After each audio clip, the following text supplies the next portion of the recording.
45 days of new year weight loss சேலஞ்சில் day 16 பார்க்கலாமா? காலைல பிரேக்ஃபாஸ்ட் 2 சப்பாத்தி, லெஃப்ட் ஓவர் கிரேவி இந்த சாப்பிட்டேன். எங்கள் ஆயா வீட்டுக்கு போயிட்டு இன்றைக்கி வந்து 7வது நாள் சாமி கும்பிட்டோம்.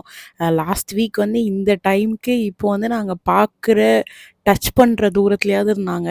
இனிமேல் வந்து ஃபோட்டோவில் தான் பார்க்க போகிறோம் அப்படின்னு நினைக்கும் போது எப்படி அதை அக்செப்ட் பண்ணிக்கிறதுனே தெரியல. எனக்கு சுத்தமாக இந்த ட்ரெட்மில் நடக்க இன்ட்ரெஸ்ட்டே இல்லை, பிடிக்கவும் இல்லை. பட் காலையில் கார்டியோ செஷன் முடிக்காதனால 30 minutes of treadmill, 30 minutes of cycle பண்ணேன்.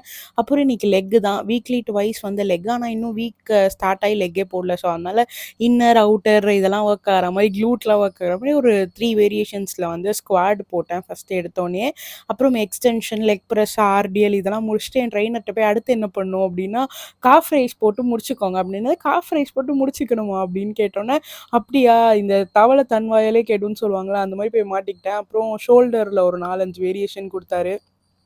லேட்ரல் ரைஸு, அப்புறம் வந்து வேறு என்ன பண்ணேன், இது ஸ்ட்ரக்ஸு, அப்புறம் கேபிளில் வந்து ஃபேஸ் புல் டவுன் அதுவும் பண்ணிவிட்டு கார்டியோ அந்த போஸ்ட் கார்டியோ வந்து பண்ணல. ரொம்ப டயர்டாக இருந்ததுனால வீட்டுக்கு வந்துட்டேன். வந்து டின்னர் சாப்பிட்டே டே எண்ட் பண்ணிட்டேன். இப்படி தான் என்னோட டே போச்சு. நாளைக்கு பார்க்கலாம். Bye bye மக்கள்ஸ்.